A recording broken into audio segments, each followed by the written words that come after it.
re fela re lebala mediro ya gago, bangwe ka go hloka tebogo, bangwe ka go hloka temogo, bangwe re bona o swanetše go itima dijo wa fepa rena, go itima boroko ka lebaka la rena, ge mebele e baba, ge dipelo di robegile, kgopolo di gakanegile, le ge tshepo e fedile, wa go itima boroko ke wena. Wa tsenwa ke diphefo gore rena re ruthufale, o re rwele mokokotlong le ge dinoka di be di thunya, wa re amoša a phepo le ge mmele o be o fokola, wa hladia dipitša wa rwalela tša go oma, lapa la kgophiwa ngwako wa hlwekišwa le ge magetla a be a balabala,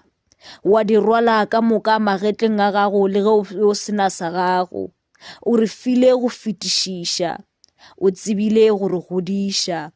amogela ditebogo go tšwa botenteng bja dipelo tša rena. Re a leboga mma,